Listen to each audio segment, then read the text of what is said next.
Oh, and one more thing. Especially if you're reading this in the future, when everyone's forgotten about us and how things turned out for us, don't sit around hoping for her to pop up later to rescue me.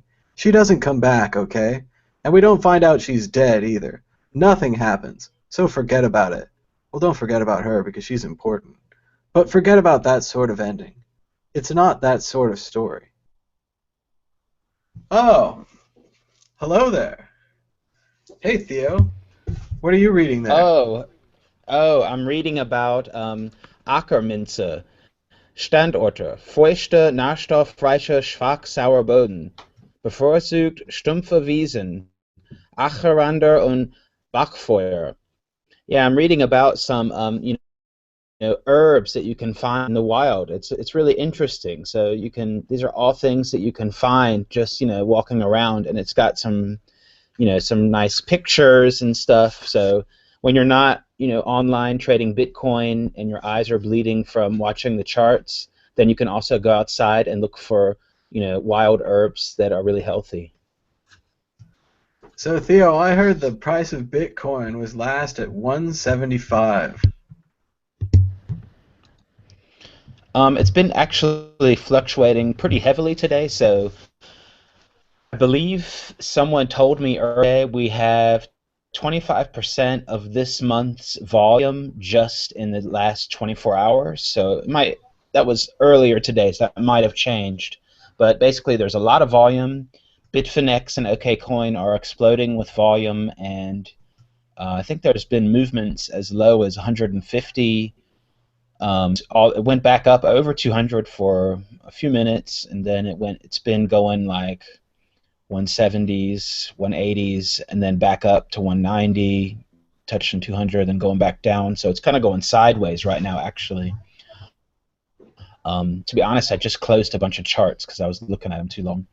And Litecoin, I mean, Litecoin is going to the dollar store. It's at 116. We're almost at dollar store level Litecoin. You can open your dollar store. Not only can you get a bag of balloons or whoopee cushion, you can also get one Litecoin soon. So let's see if that happens.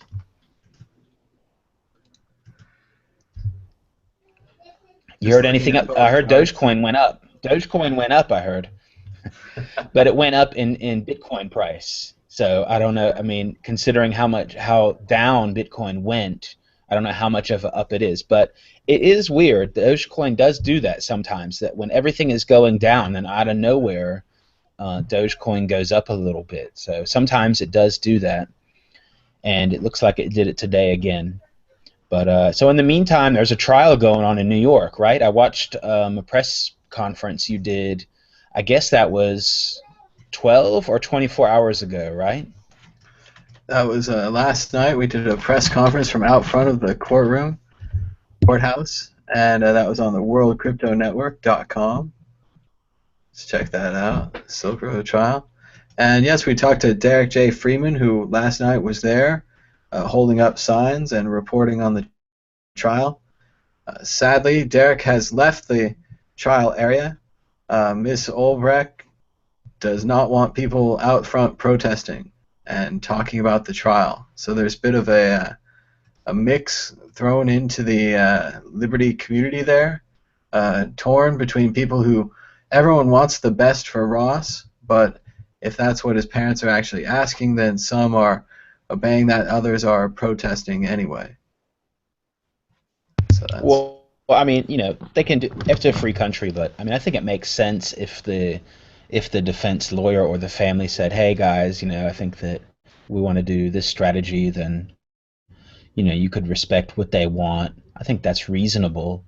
They the know that they're judge there was for also support. upset at the jury nullification activists. The judge was threatening to sequester the jury and was upset at the jury nullification activists. And it's possible that basically the family doesn't want to upset the judge. They want the best possible trial for their son, so they chose to ask for the protesters to leave. So I'm not sure what's Yeah. happening with the protesters. If we'll get more information from Julia Taransky, if she's still in the area, Brave the World on Twitter, perhaps others in the area. Right. Well, we can still, try to support it by, talking about it tweeting about it, telling people about the trial, getting people to donate Bitcoin to cover the legal costs. And I mean, I'm not a lawyer, so I don't know what the best strategy is in that case. It could be they want to have the trial decided on the trial's merit and not by, things going out in front of the courtroom, or I don't know. Who knows? I mean, I think that the jury nullification activism should continue far beyond the trial, no matter how the trial goes. And I think it's a very good concept that people need to learn about. Everybody that is eligible for jury duty should know about jury nullification, and that should be the point of that kind of activism, I think. I think it's also very clear that the jury nullification was successful, and that the judge was worried about the possible success of the activists, because if you think about a lot of people these days, most people think of cannabis or marijuana as medicine. Very few people are going to convict a drug kingpin if the main drug they were selling on their drug market was large amounts of cannabis, which seems to be the truth about the Silk Road. It was mainly a supplier for states that don't have proper medicinal marijuana setups legally yet, which is just a failing of the legislator. But our top story today, Crayola's Facebook page was hacked. The Crayola Facebook page was hacked, and dirty images like the story of 20 toes were posted on Crayola's Facebook page. 10 funny memes about girlfriends. Ha ha ha. Or these are the worst kind of boobs. Oh, the worst kind. That's right, Crayola. Reasons why girls don't give blank. You fill in the word. Thanks to Crayola for having a nice, wide-open Facebook page. That's our top story today, Theo. Awesome. Well, it's news to me. I didn't know that Crayola got hacked, or at least the Facebook page got hacked. I'm not sure why that's the top story. I mean, it got hacked. Is it really? Did they accept Bitcoin? I think that the hackers do accept Bitcoin. You can donate Bitcoin to the hackers if they left behind a QR code.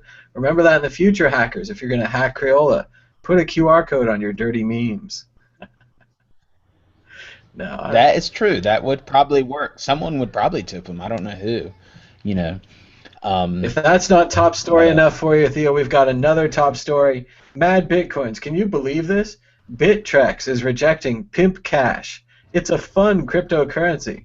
They say the word pimp is offensive. Can you believe that? Oh, I can't believe it. And I mean, Bittrex is probably one of the most picky exchanges ever, so I'm really shocked. No, I'm just joking. They do actually, Bittrex. Although I don't really have a microscope on them, I do know that they clean out regularly low volume trading pairs, and they did have kind of like they had some kind of one of the first exchanges to have some kind of bounty. They were like, okay, if there's a coin here and you find like a back door in the coin, like Panda coin, or you find that this coin is somehow super scammy or something, and you tell us and we'll take it off. So they do have that option, but then a lot of time, but people have complained. But at the same time, Bittrex is involved with a lot of these IPO coins that have become popular. So initial ICO, initial crypto offering, whatever the hell. And I can just tell you and they do it's have hard out there for a pimp when you're trying to make the money for the rent. Man. Oh, I guess you know all about it, right? Mad Bitcoins, But I think that they have to discriminate a little, otherwise they would have to accept all altcoins. And if you accepted all altcoins, your exchange would crash because you'd have 5 billion trading pairs and it wouldn't work. We've got questions and answers open right now, so go ahead and ask your question. But we're joined by Drew. Drew, where are you at? I hear you're still in Las Vegas. CES is over, man. I couldn't get enough of Las Vegas. I had to come back. I'm at the PPAI, Printed Products Association International. You got a logo, you want to print it on something, you just let me know. And we're looking at like all kinds of promotional stuff, I'm mainly looking at cell phone products, digital products. I'm looking for zombie toys for Davi. We've got some other clients that are looking for different products. So we're just shopping, really. And don't know if y'all knew that, but we don't just make wonderful products available at bitcoinnotbombs.org, but we can make the same quality products available for you and your brand. So I'll skip the commercial, but yeah. I'm betting that this is the place where my amazing glow-in-the-dark Roberts & Roberts pen came from. Yeah, that's exactly right. We go to a lot of events and people they come up and they see all of the pens and stickers and they're like, oh, this is all free, right? I'm like, well, no, we sell this stuff. But there's like this VC culture in Silicon Valley where people just put out free products all the time and people just pick them up and it's your brand or whatever. And, you know, that's what we'd like to help people with. If they're got a good new product and a logo and they want to get some cool promotional items to throw out on the table for people. We're doing some stuff with Watch My Bit and a couple others in the space, and thought I'd come up here and see what's new and improved and, you know, add to our repertoire. I can tell you it just looks as impressive as the CES convention. It's not as big, I'll say that, but it is a big show. We're at Mandalay Bay. It's like 3 floors of this. So, yeah, there's a lot of stuff here. That is awesome, man. This is where all the plastic stuff comes from. Well, it comes from China, but yeah.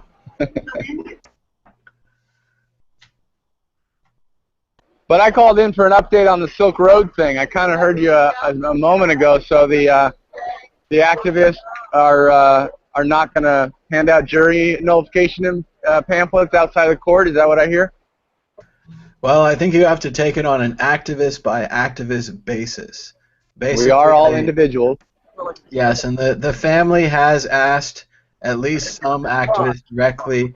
The family does not want to upset the judge. The family does not want to upset the jury. They want the best possible trial for their son. And right now they think that that might be without the signs and the activists. So I'm not sure what's happening out in front of the courthouse. Basically, with Derek withdrawing, so withdraws the World Crypto Network and our coverage. Unless someone else is in the New York area and they would like to call in, if they have a camera phone, they install the Google Hangouts app, they could join us live. But until that happens, we're pretty much not covering it right now.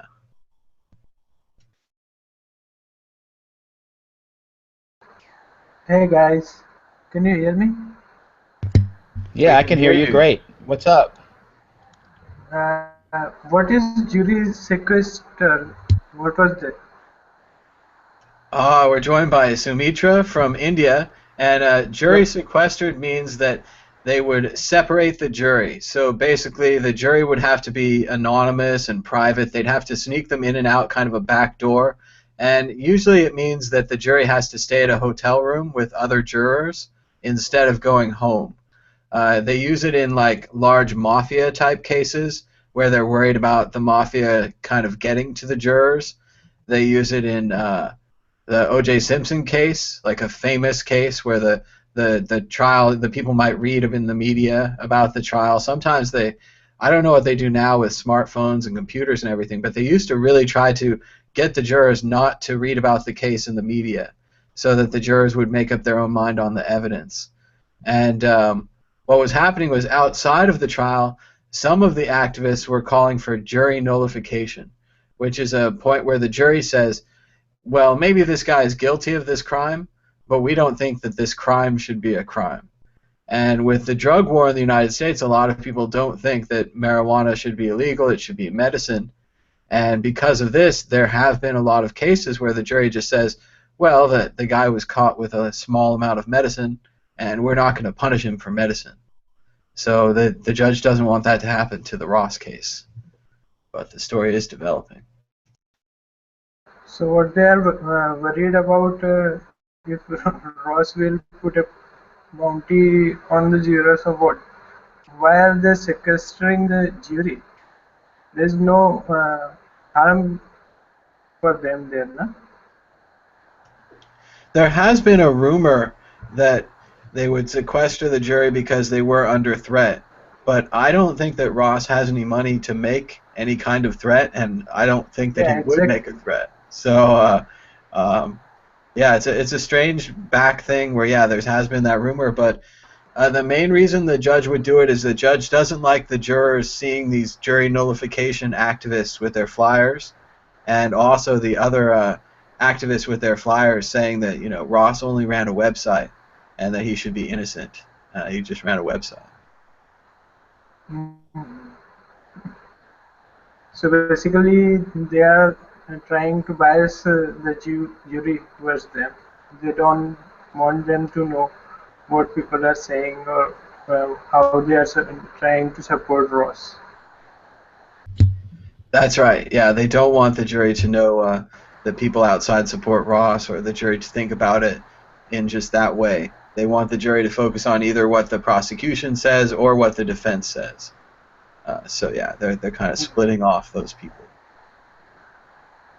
This case is very similar to Aaron Swartz's case. Is that right?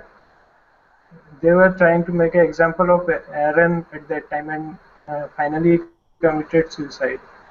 Although Ross has a lot of support, and I hope that we can get a proper, unbiased decision in this case.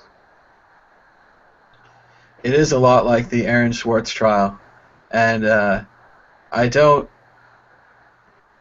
I mean, I don't really hold out a lot of hope for. I mean, I don't know what an unbiased decision would be. I mean, the basics of it do seem to be that whoever the Dread Pirate Roberts was did break the law. They did run a drug selling website.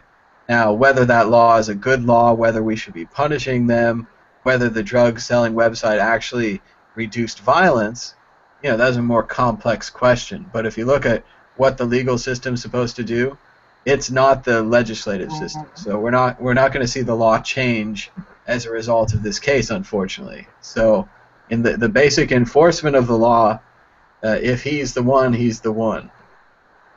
There is the. But Go ahead, Smitra.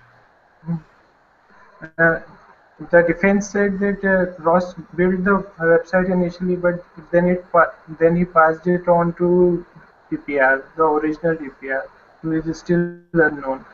So, is there any information that why Ross built this site? If there is some information about that, maybe they can build a case around that. That it was not initially meant for drugs and all that, but just as an experiment for deep web website. That does seem to be the defense that they're going with, and I haven't read any information about that yet. I look forward to reading basically the media's description of what goes on in the trial. And yes, if he didn't, I mean, it becomes more complicated, basically. If he's not the Dread Pirate Roberts that was actively running it, if he's a different Dread Pirate Roberts, if he only set up the website, he's still partially responsible because he set up the website. So under the law, I think he's still going to get a pretty strong punishment. If there is another Dread Pirate Roberts out there, then I believe that the law would ask that person to be captured, and that they would be looking on the FBI to continue their investigation and to finish their investigation. I don't know if that person exists, and I don't know that if the defense has the evidence of that. I look forward to reading about it in the trial. So yeah, we don't know, but basically, yeah, if you started the website just a little bit, or if you ran the website and made it popular, I think you're both going to kind of be guilty of this drug war type crime that they're trying to pin on him. But the motive for the starting the website, that means a lot in this case. If it's not for drug selling initially by Ross, then there is a case for him. Otherwise, there is no case. Yes, the motive, I mean, it does matter. I wish it mattered more. In a lot of ways, I think that if he makes a large amount of money because of the site, it doesn't matter if his motive was libertarian, a free marketplace, or if his motive was drug selling, i.e. medicine for everyone, or if his motive was just breaking the law, making money. if you make a large amount of money, I think they start to just assume that the money is the motive. But making money is not a crime, I think. Well, I mean, Yeah, you have to make. You're only allowed Especially if your motives are not to to make break money any rules or to. within the law. You know. Yeah. yeah, if you make money within the Right. law, if you pay Yeah, the it's government a cut of the taxes, if you make money without paying the taxes, then it is kind of a crime. Just the act of it itself, despite the fact that we're But allegedly in a capitalist society, Wait, who's the victim then? The government's the victim because they don't get a cut. Oh, so they're the victim and the prosecutor and the judge and the jury. Sounds a little weighted to me. That's the yeah. current What was situation, that you though. said? What was that you said earlier? What was it like? Proof of law or proof of? I don't remember. You had a term. Yeah, it was just about proof of harm or proof of crime. I mean, yeah, it's a screwed up system, and let's hope for the best. I mean, I don't know. Like I said, we're not lawyers. If there's a case on either side, I don't know. I'm sure the lawyers know how the defense lawyer, has a strategy and is, of course, motivated to use the strategy that he thinks is going to have the best outcome. So, let's see what happens. I mean, he didn't take a plea bargain. That's also interesting. It's going to trial. So that's already a pretty big deal, in my opinion. well, they gave a plea bargain to Aaron Swartz as well. They were trying to trap him there. So maybe that's why he didn't take it. I definitely think they're trying to make an example of Ross and to tell other people not to run websites like this. We've already seen, just this week, I haven't read enough about it, I haven't gotten to try it, but like gli.ph, Glyph, has opened Glyph Marketplace, which sounds to me like something I've described a while ago, where it's a Craigslist where you could pay in Bitcoin directly to the people. And then it's just all built in. It's all rolled into one. They have the app. It sounds great to me. I want to try it out and hear more about it. But is a service like that illegal now? If someone goes onto the Glyph Marketplace and without their knowledge starts selling cupcakes or brownies or using a code word that clearly means something else and is suddenly selling something that's illegal, and even facilitating it, helping the Bitcoin transactions, if there's a lot of questions about what is legal on the internet. We previously had a rule and kind of a frame of thought where if someone puts up a web page on your web server and it's full of hate information or negative information, that you, the web server, are not responsible for that hate information. Obviously, if you learn about it, you should take it down. If you learn about it and don't take it down, then maybe you are responsible, you do condone it. But other than that, we had kind of that system, and that this new system that they're enforcing on Ross is that because of the way he designed his program, I think they're saying he's responsible for the way people used it, which They are, they are saying go ahead. that he had the intention of building it so that police or the law enforcement can detect the marketplace, and that's why people used it for drugs. So they are saying that he made it possible for drugs to be sold by designing the marketplace in a specific way.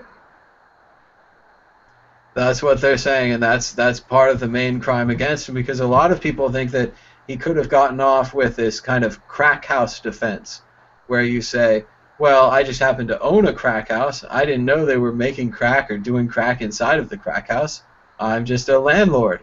But what the judge has already said in the pretrial is that, yeah, if this was a crack house, it was designed by an insane architect who designed hiding places for drugs everywhere and secret compartments. And very clearly, this was an intentionally designed crack house. So it's a pretty rough road to go against that judge, and I think it's going to be hard for them to move that way. That's why perhaps they're going with this he's not Ross, or he's not DPR defense, which, if they have the evidence, go for it, but otherwise. maybe the second DPR is the first DPR, and they already have it. I thought that multiple personalities would not be a bad bet at this point. I mean, certainly the real sad and tragic part of this is certainly for his mother.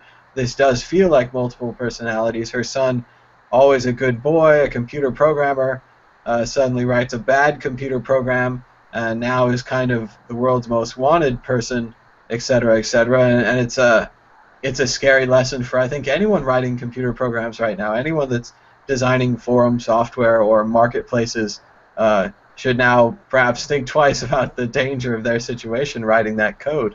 And that is a chilling effect. That's a negative thing that's happening because of this trial. Yeah, maybe dark wallet developers can go back to the London squad now. They are banning encryption there, right? Yes, dark wallet, dark market, open bazaar.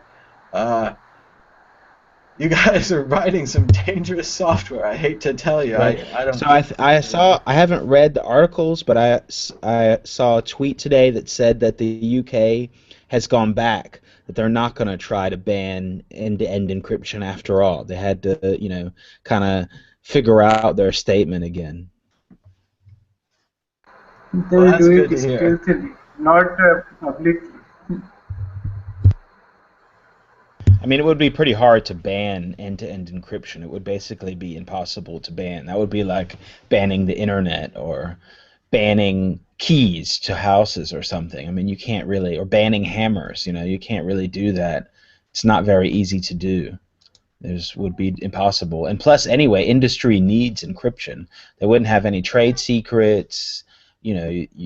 Companies need to use that in order to hide And their it shows patents. you.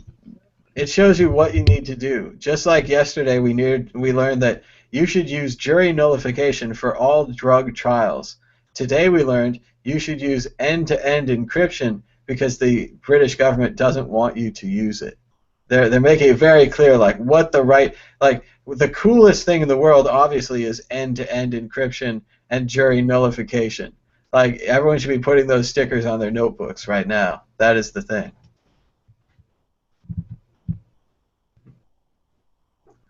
Yeah, maybe we need to get some stickers. Yeah, stickers on your notebook. I like that. Yeah, I'd like to We need see to get a some jury stickers. nullification like all metalled out, like Iron Maiden. Jury nullification. And of course, We could have a end to band. end. Yeah, We could end have to a end. band. A band. We could have a jury nullification band, a metal band online or something like that. You Be could be the cool. singer if you want. Singer. We do have a question from Neil. Let's go ahead and answer Neil's question. Neil says, any thoughts on the rumors that the price is somehow being manipulated by Bitstamp, driving the price down so they can buy the lost coins back at bargain basement prices? What do you guys think? Is Bitstamp to blame? I, I don't know if they're totally to blame. I think that the site being hacked and maybe somebody had inside information helped kick the price along a little bit, but I'm pretty convinced this is the short bubble. So this is mostly caused by organized people taking short positions on margin and then dumping on markets on the spot price market. So what you do is on a place where you can short Bitcoin, you open a gigantic position, and then at the same time, maybe on another market, you just sell a bunch of Bitcoins in big chunks, like say 1,000 or something at a time, or 500 or something like that, and you slowly get the price to go down, and then these things like Bitstamp maybe helped it along. If it's really a collusion between more than one exchange trying to buy back a bunch of coins cheap because they really lost coins, like Mt. Gox, I don't know. I think Bitstamp said they have some kind of backup, or I don't know if they had insurance, so I don't know if they really need to do that at this point, but yeah, there's a lot of rumors going around, of course, because the price is down, so there's many rumors abroad, and I don't want to say I told you so, but I want to say that if you were buying stuff with Bitcoin the whole time, this year, then it wouldn't be so bad. You know, if you were, you don't always have to buy and sell for fiat. If you say, okay, I've had enough now, I want to sell some Bitcoin because I'm afraid of the price or whatever, you could also just buy something. Okay, hold on. You guys got to take over. Yes, But the I have price 2 of points about this. Go First ahead, Sujit. thing, yeah. First thing is that this was a bubble phase, and it has to come down to 200 somehow. Why it came down doesn't matter. And second thing is that it's good that due to this hack, Bitstamp is now using multi-sig wallet. So they are setting a standard for everyone that for third-party coins or funds, you should use multi-sig. So even if the exchange got hacked, people don't lose their coins. Excellent point, Sumitra. It's good that Bitstamp is now using multisig. And while I don't know that Bitstamp caused this crash, it does seem like the problem with their exchange may have led to this problem. A lot of people may have attempted to move their coins out of Bitstamp, and there could have been a lack of liquidity on the market where no one could trade, and people could have sold and bought shorts during this time.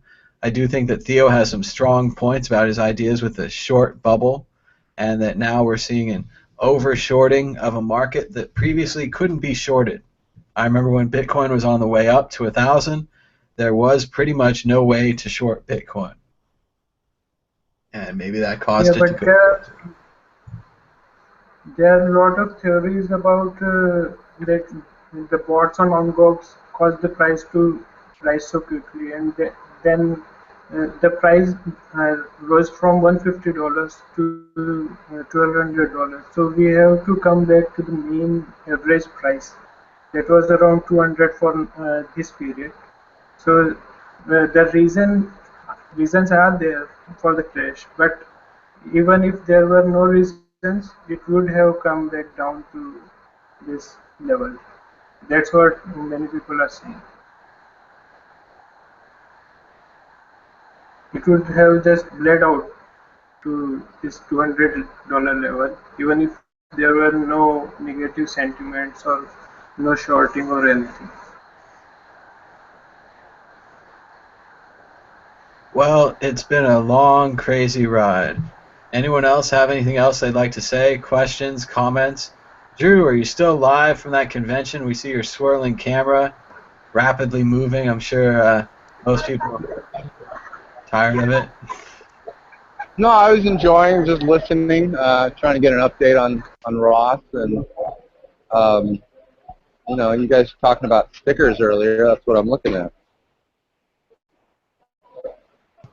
Yeah, I got some stickers. They came out smaller than I thought. I don't like them anymore. I did want to say one thing. If I was at CES last week, and I did some interviews with Ernest Hancock, and I uploaded them over the weekend to watchmybit.com. So if anybody's interested in hard-hitting journalism, we don't just fluff people. Ernie asks real questions. If you're interested in Kraken, blockchain.info, BitPay, Y Magazine, and Airbit, there were about 5 interviews that we did with those companies. And if anyone's interested, the videos are available at watchmybit.com. Cool. Watch my bit. I gotta check that out. I think that it's a thing that you pay a little bit of Bitcoin in order to watch the videos, right? That's correct. It's not so much the price. I'll probably put them up on YouTube here in the next week anyway, but I think I'm asking 15 cents a video. But I just wanted to demonstrate that website for everybody. Doug over there asked me to do some quality content for the site, so CES was very timely and topical. So we went up there and just interviewed whoever was willing to talk on camera. Typically the libertarians get turned down because we ask real questions and don't just fluff people. So there's some interesting conversation there. a little back and forth with the PR guy from Kraken and their involvement in the Mt. Gox recovery process and their interface with the Japanese government.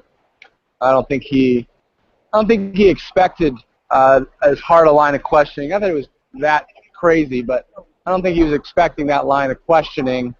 Whereas, you know, most of these media outlets in the Bitcoin space, they just promote. They're not really there to ask questions or figure out, you know, what these companies are all about or do any amount of due diligence. They're just promoters. They're enthusiasts who just want to say nice things and try to get endorsements, and that's not what I'm interested in. You know, we didn't, you know, the dagger in and turn it or anything, but you know, certainly didn't let anybody get off easy. So just, you know, encourage people to go check that out if they're interested. And again, it was not so much that I needed to get paid for it, but I wanted to show the power of a micropayment platform like Watch My Bit. There's a lot of cool applications. You know, not just, you know, fun videos or anything. You could do fundraising right on the platform. Immediate delivery of your perk when paid. So you could have a fundraiser, watch my video, pay a quarter. All right, here we go, Drew. Moment of truth. I've got my Airbits wallet. It still had like $1 in it yesterday. Let's see if I now it's worth 30 cents. Today. And it says I can send it for 15 cents plus 2-cent transaction fee. That sounds cheap. I'm sending Bitcoin. It says I'm paid. Now, will Watch My Bit automatically undo, or do I have to refresh this page? No, it should start going. All right, well, let's see. Moment of truth, man.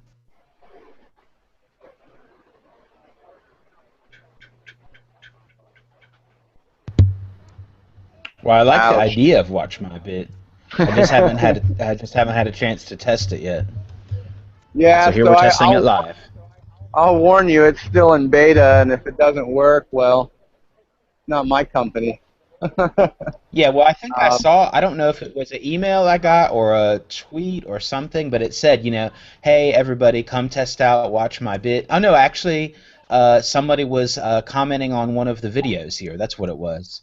They said, hey, check out Watch My Bit. You know, you could upload your videos there or something like that. So I think it's a good idea. Let's check it out. And we also always need alternatives to YouTube, whether it's Watch My Bit or it's torrents or whatever. You know, we can't only depend on YouTube. They might just censor some of the videos suddenly. Who knows?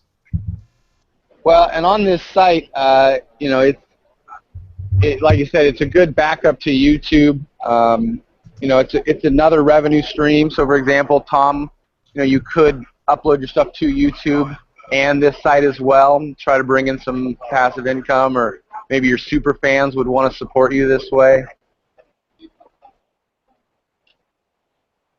I'm trying to get DJ Booth to upload his stuff over here, but, you know, it's still in beta, so you know, it's one of those things where maybe they shouldn't be promoting it as heavily as they are, but the team is on their way to Miami, so I think they're trying to get everything up and running for that.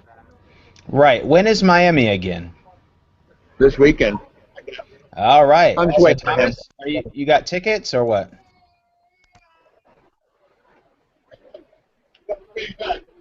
You gonna drive, Thomas? Oh, Yeah, I'm going to try. that's a long drive. I'm You joking. can't confirm that it worked. I sent them 15 cents, and look, we can hear Ernie Hancock. Where is she? It's quiet, but I hear something.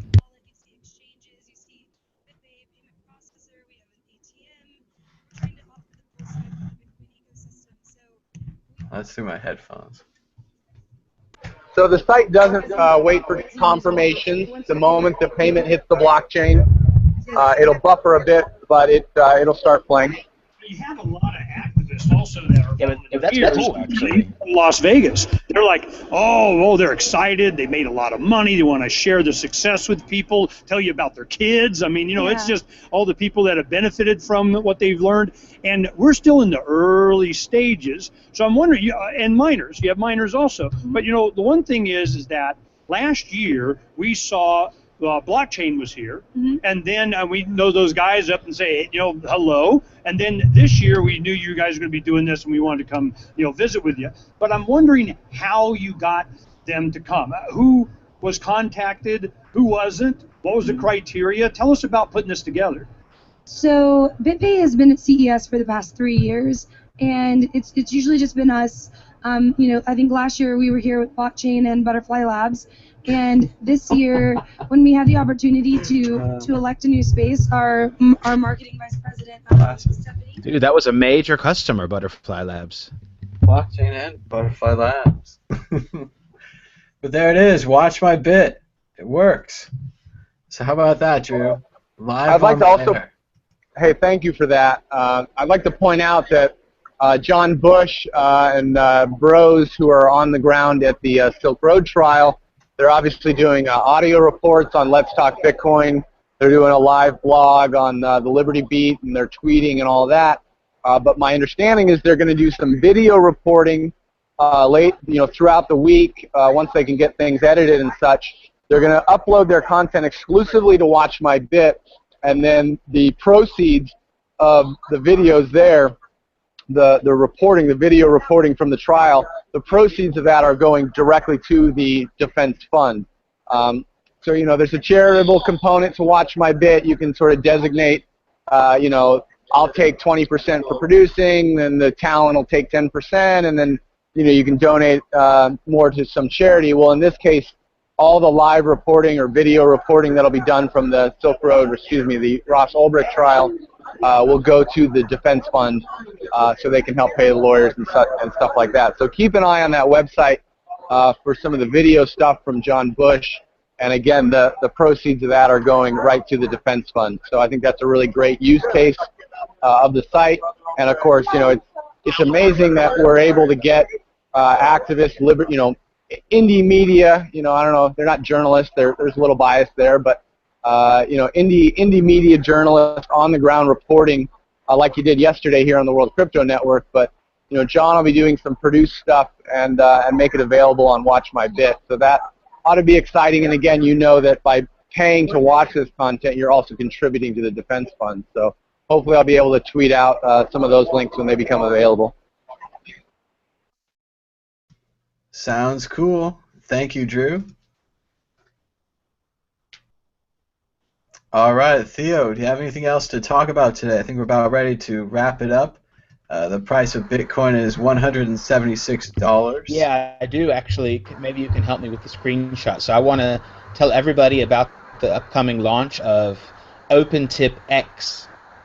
It's a new service, and of course there's a pre-sale IPO. So go over to coinprofit.com/OpenTipX, and then you can start the future of your own. You can also just Google OpenTipX. It comes right up. It's amazing. That's right, because we're able to get that kind of. Well, we are SEO masterminds, and we have figured out the Google algorithm.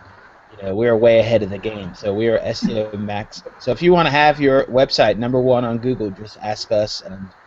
Send over a few coin, maybe 5 to 10, and we'll get going on that.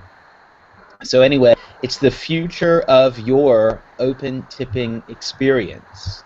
The question is, everyone's talking about killer apps, but what gets killed?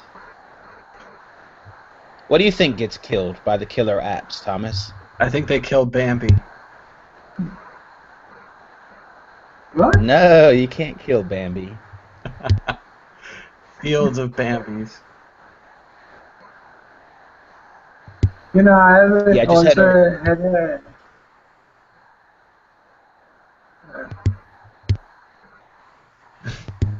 Yes?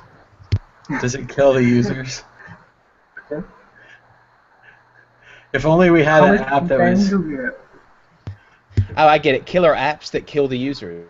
Yeah, that would make sense. Kind of like a zombie app. It just kills the users. Yeah, that would kind of make sense. Anyway, no, my last words. Right. Well, no, I don't have any other topics to be honest, except about OpenTip X.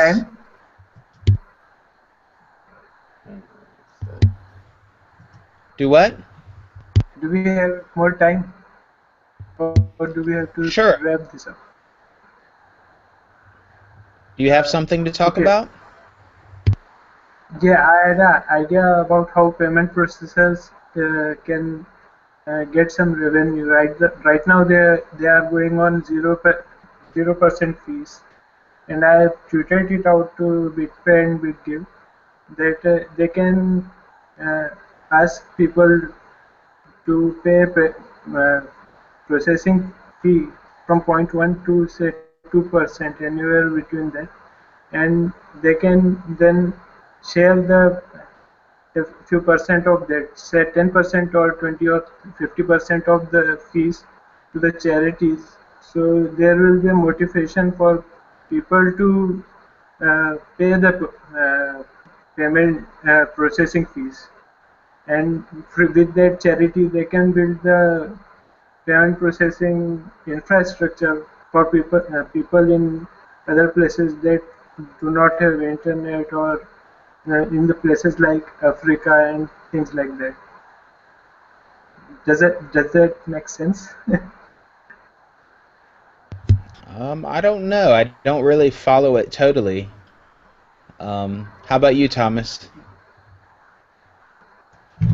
It sounds like we can donate small amounts from mining to needy people in Africa and other countries, and we can, and that's part of the beauty of Bitcoin is that we can cut up smaller amounts, and places that really need them can Yeah. get those amounts. I think that's generally what you're talking about, right?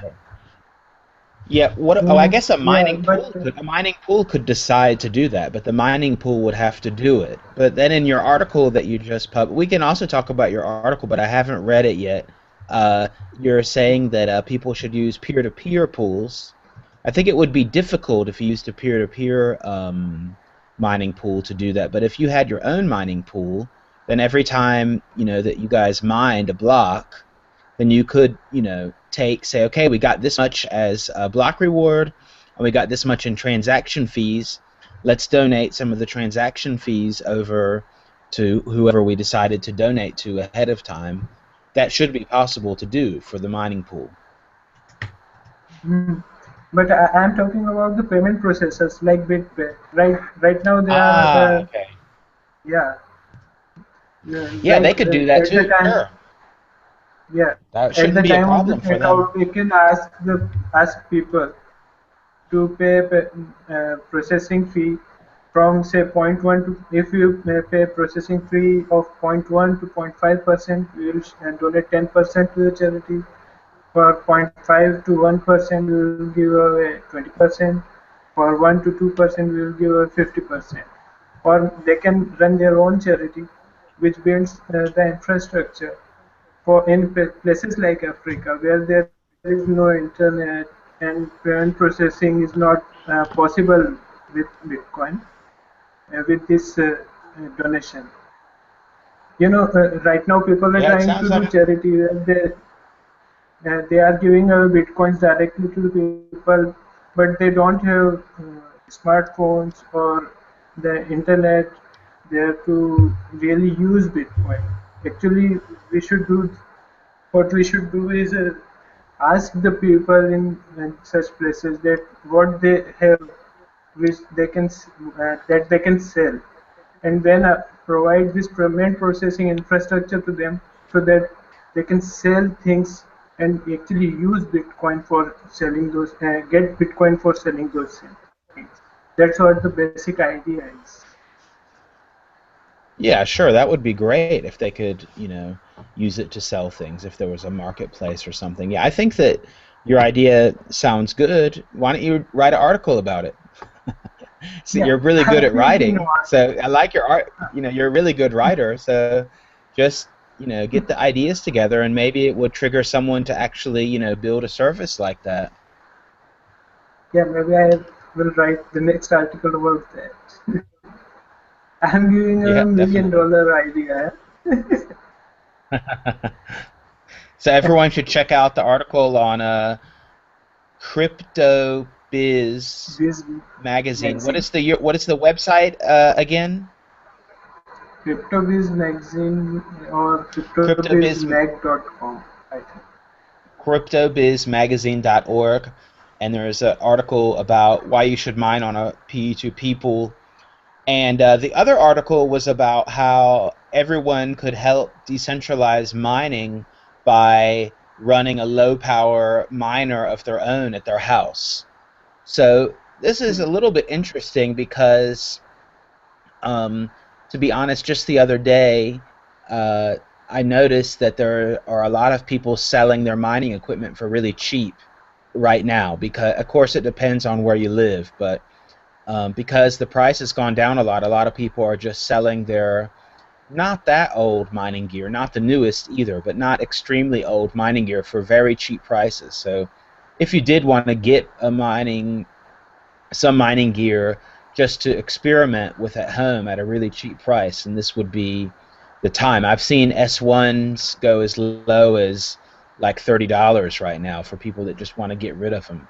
So I think that's okay if you just want to play around, or if you just want to run a miner for the sake of being decentral, then you could, get a cheap one now and run it for a while and see how it works. Yeah, that's the idea Definitely. about decentralization. A lot of people doing a small thing, not decentralized mining farms doing all the mining. Yeah, definitely. It'll also be interesting to see what happens to the difficulty. So the difficulty went down 2 times, but now it's gone up 2 times too. And the last time it went up a good significant amount, but now with the price really low, I'm really curious to see what happens in, I don't know, I guess about 5 or 6 days time. There could be another difficulty adjustment, and well, I might be wrong with the days, but I'm estimating about 6 days time, and it will be interesting to see if the difficulty goes down again or not. I mean, there's always, more and more efficient mining gear coming out, but it's also going to be less and less profitable with the prices this low. So let's see what happens. What's your prediction? Difficulty up or down next time? I think just like when people are selling their mining gear, I think it will be going down. Thomas, what's your prediction? Mining difficulty up or down? Difficulty down, people turning their miners off. This is Could great be, chance for the real supporters of Bitcoin to get into mining. The difficulty is mostly down or stagnating, so you are not going to lose that much money, and then you can do some good by decentralizing everything. Otherwise, and you not can that you good can to keep your have house it. warm too. And you can keep your house Yeah. warm at the same time. So just at that, since we're talking about mining, I got this really cool USB hub from Rockminer at a conference, and I've already started to decorate them. So what you do is, I've got 2 USB sticks in his legs, and I think I've got to put some more here. I'm going to try to. I don't have it set up so I can plug it in, but when you plug it in, the light goes on here. It's kind of like his heart. There's a red light where his heart should be. That's really funny. So I'm going to use it like a kind of portable computer. So you could put like an operating system in this USB stick. You could have, like a Bitcoin wallet here, and you could have like some hard drive here, and maybe another extra hard drive. And now with the USB sticks are so high capacity, you could really have a lot in this little man. And it looks pretty cool at the same time. So I really like this. So thanks, Rockminer, for giving me this for free. I don't have any Rockminer gear, but hey, if you want to sponsor me, Rockminer, just give me some more of these. Yeah. Anyway, I really like this little USB port. That's really funny that it's like a little man. I haven't seen one quite that clever before. Okay, any final predictions for Thomas? We've got Final a question. He's yeah? asking for cheap mining equipment links. Probably just eBay, Amazon, Craigslist, usual places, right? Well, I'll tell you. You know what the best is? Bitcoin Talk under Marketplace, Computer Hardware. So go to Bitcoin Talk, then go to the section Marketplace, and then press Computer Hardware.